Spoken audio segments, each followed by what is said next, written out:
నమస్తేనా. నమస్తే. ఆటో ఎప్పటి నుంచి ఎన్ని రోజుల నుంచి నడిపిస్తున్నారు మీరు? 40 సంవత్సరాలు అవుతుంది.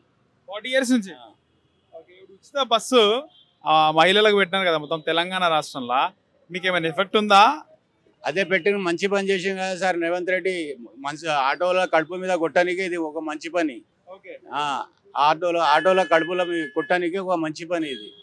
మళ్ళీ ఆటోలు ఏం చేయాలి సార్? దొంగతనం చేయాలనా? పని లేదు. ఈ వయసులో మేము ఏం పని చేయాలి? మా పిల్లలను ఎట్లా బతికించాలి? మా చదువులు ఎట్లా చదివించాలి? ఇంకా నాకు 2 పిల్లలు ఉన్నారు పెళ్ళికి. ఏం చేయాలి? మీదకి వెళ్ళేమో ర్యాపిడో, ఓలా, ఇక నోట్లోకి వెళ్ళి బూత్ మాటలు వస్తున్నాయి. ఉబేర్, ర్యాపిడో అది ఉంది కదా సార్, అది ఎంత? వాడు ఫోన్లో ఏం చూపిస్తాడు? 40, 100 రూపాయలు, 80 రూపాయలు. వాడు ఏడికెళ్ళి చేస్తుండే సార్? దొంగతనం చేసి చేస్తుండే. ఇక తిట్టుకుంటా మాట్లాడతా ఓలా, ఉబేర్, ర్యాపిడో అని. ఎందుకంటే ఇక్కడ మాకు ఇప్పుడు ఒక్కరికి కష్టమన్నా మీరు చూడండి. మేము ఆటో అడిగితే వాళ్ళు ఏం చూపిస్తారు? బాబు ఇలా 40 రూపాయలు చూపిస్తారు. 40 రూపాయలకు మళ్ళీ వాడు 10, 20 రూపాయలు వాడు కొడతాడు. మళ్ళీ ఆటోనికి ఎట్లా మిగులుతుంది? సగం ఏముంటుందంటారా? స్కామ్ అంటారా? స్కామ్ ఏంది సార్? అది బ్లాక్ మనీ వైట్ చేస్తుండే వాళ్ళు అంతే. మళ్ళీ ఇది ఓలాలో ఏమో పెద్ద పెద్ద లీడర్లది అది ఉందంట. ఏంది? షేర్ అంట. మళ్ళీ మేమేం చేయాలి సార్? మళ్ళీ దొంగతనం చేయాలనా? ఇప్పుడు ఏం చేయాలి? పొద్దున్న నుంచి 180 రూపాయలు చేసినాం. పొద్దున్న నుంచి 180 రూపాయలు ఒక్కొక్కరిని కోసమా చూడ. లేదంటే ప్రభుత్వాన్ని ఒక మనిషిని మా ఎంబడి కూర్చొని పెట్టండి. పొద్దున్న నుంచి సాయంత్రం వరకు ఎంత సంపాదించినా చూడమనండి. అది మా బాధ అప్పుడు ఎరకవుతుంది. ఏం చేయాలి? ఒక సిగరెట్, ఒక ఛాయ్ తాగాలంటే మాకు ఎంత బాధ తెలుసా? ఒక సిగరెట్ తాగాలంటే ఎంత బాధ. ఎందుకంటే పోతే ఛాయ్ తాగి సిగరెట్ తాగితే 30-40 రూపాయలు పోతున్నాయి. ఇద్దరం కలిసి ఛాయ్ తాగడానికి, లేకుంటే 4-5 మంది ఛాయ్ తాగని పోతే అసలు పోతలేము. మళ్ళీ ఇది ప్రభుత్వం మంచి పని సార్? అన్ని స్కీమ్లు పెట్టి ఇది ఒకటే స్కీమ్ దొరికిందా? చెప్పండి మీరు. కేసీఆర్వి మంచి ప్రభుత్వం చేసిండు, చేయలేదు కాదు. కానీ ఇట్లా కడుపుల మీద అయితే కొట్టలేడు కదా? కొట్టిండా? కడుపుల మీద కొట్టిండా? అన్నిటికన్నా మంచి స్కీమ్ ఇదే. ఎందుకంటే పేదోడు ఎట్లా చచ్చిపోవాలి, పేదోడు ఎట్లా సావాలి, వాడు తిన్నాక ఏంటంటే అది తెలుగులో ఒక శాస్త్రం ఉంది. ఇక చెప్తే అది బాగుండదు. తిట్టక కొట్టక అది పిసుకుంటాడంటే వాడే చచ్చిపోతాడంట. కరెక్టేనా? అట్లా ఉంది ఇది.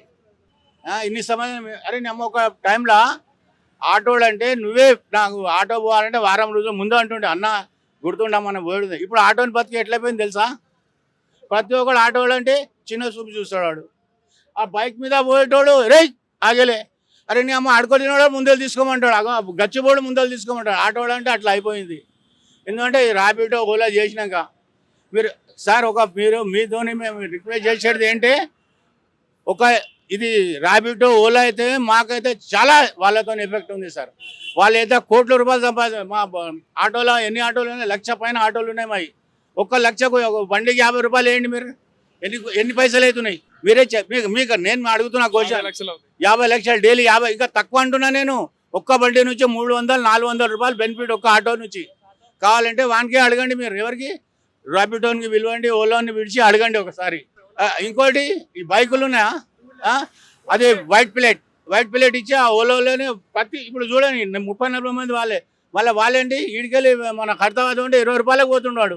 మళ్ళీ వాళ్ళకి ఏం లేదు బండిలకు, మాకు ఏం లేకుండే ఫోటోలు చాలాన్లు మేము ఎడికెళ్ళి వాళ్ళకి ఏంది అది. ఇంకా డిస్టిక్ బండ్లు మాకు పర్మిట్ ఇచ్చి మా పర్మిట్ ఇక్కడ బంద్ చేసిర్రు. మా పర్మిట్ వాల్యూ ఎంత? 2 lakhs రూపీస్ మా పర్మిట్ వాల్యూ. మా పర్మిట్ వాల్యూ 15 బండి, 16 బండి, 36, 43 ఎక్కడెక్కడో 30 పట్టి దళిద్రం బండ్లు ఈయన నడుస్తున్నాయి. ఆర్టీఓ ఏం చేస్తుండు? ఆర్టీఓ పట్టాలి కదా. ఎక్కడ బండ్లు? సిటీ బండి సిటీలో నడవాలి కదా. సిటీ బయట బండి మా పర్మిట్లోనే రాసి ఉంటుంది, సిటీలో ఈ బండి నడవాలి, 60 కిలోమీటర్ దాకా బండిలో రావద్దు అని. వాళ్ళు అట్లా ఏం లేదు. ఎవ్వరు పట్టించుకుంటలేరు తెలుసా? ఎవ్వరు పట్టించుకుంటలేరు. ఇక అది చెప్పేది ఏంటంటే కేసీఆర్కి, అది రేవంత్ రెడ్డికి ఒక ఇదేమంటారు మనసు మంచిది ఉంటే మా గురించి ఏమైనా చెయ్యండి, లేకుంటే మాకు పని ఇప్పించండి. మేము ఆటోలు వదిలిపేస్తాం, మా ఆటో కొనండి, మా ఆటోలు తీసుకొని మాకు ఏమైనా ఉద్యోగం అనే వేయండి, లేకుంటే వాచ్మెన్ డ్యూటీ అన్నా వేయండి. అంతే కదా. మళ్ళీ ఏం చేయాలి మళ్ళీ మేము? అరే బయట బండ్లు సార్ చూడండి, కొత్త బండ్లు. ఒక్క బండి 5 లక్షల బండి అది ఆటో. కారు కొంటే 50,000 కడితే కారు వస్తుంది. మాకు 1,00,000 రూపాయలు కట్టకపోతే ఆటో రాదు తెలుసా మీకు? ఏడుకెళ్ళి వస్తున్నాయి బండ్లు అన్నీ. సంగారెడ్డి బండి అక్కడ కొడితే 2,30,000. ఇక్కడ ఈ బండి పర్మిట్ బండి కొనాలంటే 5 లక్షలు. అక్కడ బయటికి వెళ్ళి తెచ్చి ఇక్కడ యాదగిరిగుట్ట, నల్గొండ, సంగారెడ్డి, వికారాబాద్ అక్కడ అన్ని బండ్లు తెచ్చి హైదరాబాద్లో నడుపుతున్నారు. ఆటో ఏం చేస్తుంది సార్? మా ఇంకోటి ఏంటంటే మా యూనియన్ లీడర్లు ఉన్నారా, మా యూనియన్ లీడర్ మొత్తం ఇక ఎట్లా చెప్పాలి సార్, ఒక న్యూస్ చూపిస్తాం మీకు, ఇది న్యూస్ చూపించండి మీరు, ఏది కర్ణాటక న్యూస్ ఆడవి ఆటో యూనియన్ ఎట్లా చేశారంటే మీకు ఎరకవుతుంది. నేను అందుకోసం ఇది పెట్టినా, నేను ఇది మీకు పెద్దగా ఇవ్వాలా, నెట్ రాదు, నెట్ లేదు నా దాంట్లో, అయిపోయింది. ఇది కర్ణాటక న్యూస్ సార్. ఇది మొన్న రేవంత్ రెడ్డి వచ్చి అది ఏది మన డీకే శివకుమార్ వచ్చినాక ఇది ఆడ పెద్ద గొడవ, ఇది ఆడ బైకులో పట్టి కొట్టిర్రు తెలుసా సార్? ఆటో బైకులు బయట ఆటోలు అన్ని. మళ్ళీ యూనియన్ అంటే ఇట్లా ఉండాలి. మా యూనియన్లు ఎట్లా అయిపోయారు, ఆడ గాజులు దొరికేటోళ్ళు అయిపోయారు, అంతా గాజులు. ఏమనంటే ఆ ఊళ్ళో ఒకసారి ఏంది మన హైటెక్ సిటీ కాడ ఇది ఓలా ఆఫీస్ ఉండే, ఆడ ఆటోలలో అంతా పోయి గడబడి చేసినాము. ఆ లీడర్లు ఏం మాట్లాడారేమో, వాళ్ళు 7 లక్షలు పెట్టిండొచ్చు, జేబులో 50,000 లక్షలు పెట్టిండొచ్చు. చలో మళ్ళీ వచ్చి మనం ఫైనల్ చేసేద్దాం, మాట్లాడదాం, ఖతం.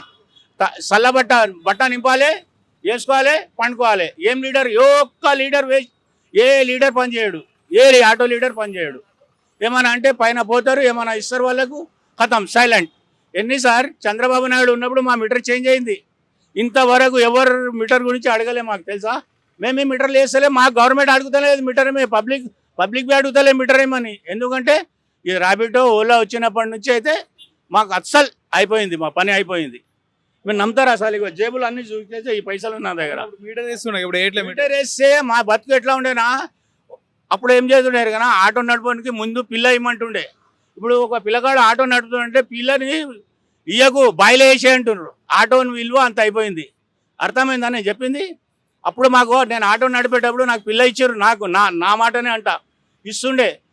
ఇప్పుడు ఒక ఆటో నడుపుతుంటే ఆ ఆటోనికి పిల్లనే దొరుకుతలేదు తెలుసా మీకు? ఆటో అంతా పడిపోయింది, ఆటో అనేది అంత సంపాదనం లేదు. అట్లా మళ్ళీ మా ఆటోలలో కొంచెం మంచోళ్ళు లేరు, కొంచెం వాళ్ళవి ఉన్నారు అన్నిట్లా. అందుకోసమే మా ఆటోలను ఖతం అయిపోయింది. దయచేసి రేవంత్ రెడ్డి సార్ ఏమైనా చేస్తే ఆయన దయ, లేకపోతే ఇట్లానే ఉంటాం. ఇక మా యూనియన్ లీడర్లకు జర నిద్రకి వెళ్ళి లేస్తే బాగుంటుంది, నిద్రలోకి వెళ్ళి లేస్తే యూనియన్ లీడర్ జర బాగుంటుంది.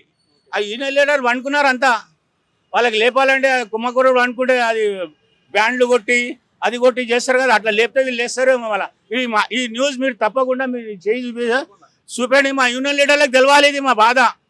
ఇది ఎవరు రేవంత్ రెడ్డి సార్కి బి తెలవాలి, ఇది మినిస్టర్ సార్కి తెలవాలి. కేసీఆర్ చేసి చేయలేదు కానీ మాకు ఇట్లాగే చేయలేదు సార్. మళ్ళీ కేసీఆర్ సార్ ఒక మాట అనండి, లాక్డౌన్ తర్వాత ఏమన్నాడు, క్యాపోళ్ళకు ఏమన్నా చేస్తా అన్నాడు. అంటే మేము ఓటేసాం కదా, కేసీఆర్కి ఓటేసాం కదా మేము. మళ్ళీ మాకు కానీ కేసీఆర్ సార్కి ఒకసారి మా ఆటో గురించి మాట్లాడాలి. మేము ఇగో ఉంది కదా, మేము వేసినాం కేసీఆర్ సార్కి, కానీ ఆయన బి మేము వేసినాం. ఎందుకంటే మా ఆటోని గురించి మాట్లాడలే, క్యాపోన్ గురించి మాట్లాడిండు. అంటే క్యాపోన్ వేరే మనిషి, ఆటోడు వేరే మనిషా? లేదు సార్, దయచేసి ఇది మాకు వేయండి సార్. మేము మీకు అంటున్నా, దయచేసి మీరు లైవ్ చేయండి ఇది. ఎందుకంటే మాకు ఎంత బాధ, మా మనసు. మీకు కావాలంటే అన్ని జేబులు చూపిస్తాం మీకు, అన్ని జేబులు చూపిస్తాం. జేబులో మా పైసలు ఎన్ని ఉంటాయి, మా బతుకు చూడండి. లేదంటే గవర్నమెంట్ ఒక మనిషిని మా ఎంబడి పైలట్ కూర్చోబెట్టి ఒక్కటే దినం ఒక్కొక్క ఆటోకి ఒక పైలట్, ఒక మనిషి 10 మందిని కూర్చొని పెట్టండి 10 ఏరియాలో. అప్పుడు ఆటోడు ఎంత సంపాదిస్తుండే, ఎంత ఏం చేస్తుండే, అప్పుడు ఎరికవుతుంది. కావాలండి. లేదు సార్, మాకు చాలా బాధ. తప్పకుండా మీ ద్వారా వీళ్ళకు తెలియాలి, తప్పకుండా తెలిసేటట్టు చేస్తాం.